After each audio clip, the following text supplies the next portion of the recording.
नमस्कार दोस्तों, मेरा नाम है चंदन पोद्दार और बात करते हैं आज की टॉप बिजनेस न्यूज़ की। सबसे पहली न्यूज़ लेना चाहूँगा जोमेटो से।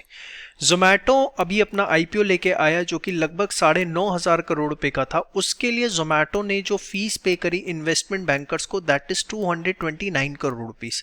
अब आपको लगेगा कि 229 करोड़ रुपए की फीस से क्या फर्क पड़ता है। मैं आपको बताना चाहूंगा कि ये आईपीओ साइज का 2.44% है। मतलब जोमेटो ने जितना अमाउंट रेस किया उसका लगभग 2.5% जो है एज फीस जो है इन्वेस्टमेंट बैंकर्स को दे दिया। ये कितना हाई है, आप इसका इस बात से अंदाजा लगाइए कि 1 जनवरी 2016 के बाद जो भी आईपीओ आया है जिसका साइज 5,000 करोड़ से ज्यादा का था, उसमें 0.5% से ज्यादा की फीस पे नहीं की गई, बट जोमेटो पेड ऑलमोस्ट 2.5%। वहां पर जोमेटो के टॉप ऑफिशियल्स का कहना है कि ये इस तरीके का अपना एक यूनिक आईपीओ था, स्टार्टअप का आईपीओ था, तो हमें बहुत ज़्यादा जो है इसकी एक्सटेंसिव एडवर्टीजमेंट एडवाइसेस की ज़रूरत थी, इस वजह से हमें इतनी हाईएस्ट फीस पे करनी पड़ी। चलिए, इसके बाद जोमेटो जो है आज से दलाल स्ट्रीट में ट्रेड करना शुरू हो गया है और जैसे ही ये लिस्ट हुआ लगभग 50% प्रीमियम पे ये जो ऑपरेट कर रहा है और इसकी market valuation day one of listing he 1 trillion को क्रॉस कर गई। सच बोलूं ये बहुत बड़ा खतरा है, क्योंकि अगर आप देखें 1 ट्रिलियन वैल्यूएशन क्रॉस करना मतलब इस समय ये निफ्टी का पार्ट बन चुका है। अगर आप देखें उस एंगल से, ऑफिशियली नहीं है बट अगर अनऑफिशियली देखें तो ये निफ्टी का पार्ट बन जाता है। टाटा मोटर्स के इक्विवेलेंट ये वैल्यूएशन ले लेता है।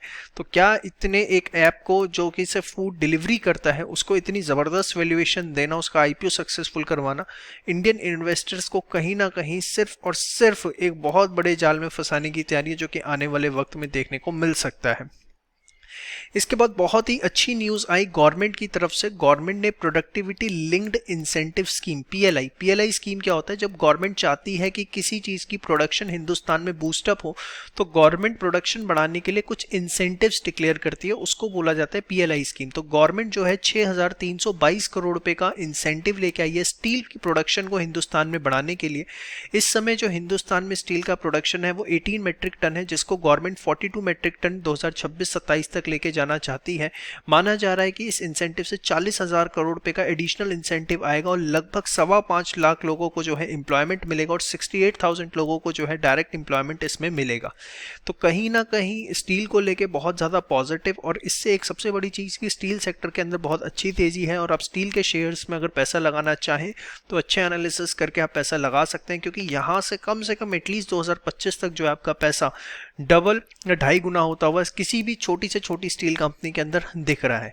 तो ये थी स्टील को लेके न्यूज़। इसके बाद वोडाफोन आइडिया को लेके एक न्यूज़ आई कि 15,000 करोड़ पे वो एफडीआई के थ्रू रेस करते हैं, इसकी परमिशन गवर्नमेंट ऑफ इंडिया ने जो है दे दी है। वोडाफोन आइडिया पे इस समय 1,80,000 करोड़ रुपए का डेट है और बेसिकली जो एजीआर ड्यूज हैं, that is adjusted gross revenue dues. Adjusted gross revenue क्या होता है कि जो भी टेलीकॉम लाइसेंस जो है टेलीकॉम कंपनीज यूज करती हैं तो उसके रेवेन्यू के बेसिस पर उनको जो है एक लाइसेंस फीस पे करनी पड़ती है to the government, that is known as AGR. तो उसको अभी रिसेंटली सुप्रीम कोर्ट ने कंप्यूट किया और एक हैवी अमाउंट जो है जितनी टेलीकॉम कंपनीज हैं उनके ऊपर डाल दिया कि आपको जो है पे करना पड़ेगा गवर्नमेंट को, जिसको भी सुप्रीम कोर्ट में चैलेंज किया हुआ है सारी कंपनीज ने कि इसके ऊपर जो कंप्यूटेशन है वो गलत की गई है, अर्थमेटिकल कैलकुलेशंस है, जिस वजह से अननेसेसरी अमाउंट्स जो है वो कंप्यूट कर दिए गए हैं।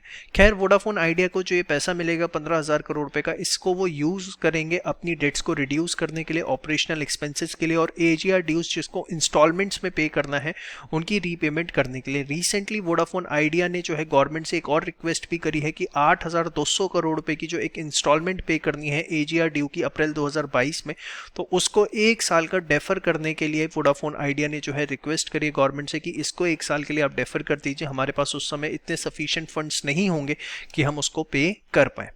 इसके बाद गवर्नमेंट ने 100% एफडीआई अलाउ कर दी है पीएसयू रिफाइनर्स में, पब्लिक सेक्टर यूनिट की रिफाइनर्स जितनी भी हैं। एक्चुअली गवर्नमेंट जो है भारत पेट्रोलियम के अंदर अपना स्टेक बेचना चाहती है जो कि 52.98% है, और गवर्नमेंट के पास जितनी भी बिडिंग आई है वो मेजॉरिटी फॉरेन इन्वेस्टर्स की है। इसलिए गवर्नमेंट ने जो एट प्रेजेंट 49% एफडीआई थी सिर्फ पीएसयू रिफाइनर्स में, वो बढ़ा करके 100% एफडीआई कर दिया। लेकिन ये बहुत बड़ा खतरे का सिग्नल है, क्योंकि जो ऑयल सेक्टर है वो गवर्नमेंट के कंट्रोल में होना होना चाहिए ताकि जब ज़रूरत पड़े एटलीस्ट कुछ तो प्राइसेस को कंट्रोल किया जा सके।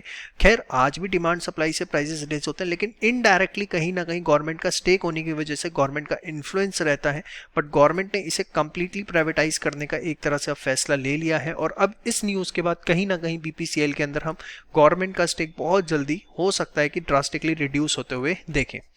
इसके बाद एक सबसे बड़ी न्यूज़ आई चाइना से। चाइना ने जापान को जो है बड़े स्ट्रॉन्ग वर्ड्स के अंदर एक मैसेज दिया है कि हम न्यूक्लियर वॉर आपके अगेंस्ट शुरू कर सकते हैं।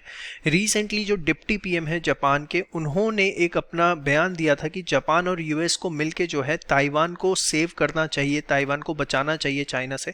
इससे चाइना बहुत ज़्यादा बुखला गया और चाइना की कम्युनिस्ट पार्टी ने एक वीडियो बनाया और जो चाइनीज़ प्लेटफॉर्म है जिगुआ उसके ऊपर जो है उसको अपलोड किया, जिसपे 2 मिलियन व्यूज़ भी आए और उसके बाद उन्होंने उस वीडियो को वहाँ से डिलीट कर दिया। तो अगर ये वॉर यहाँ पर नहीं थमी और अगर इस तरह की एक दो न्यूज़ आ गई तो स्टॉक मार्केट पे उसका बहुत एडवर्स इम्पैक्ट देखने को मिल सकता है।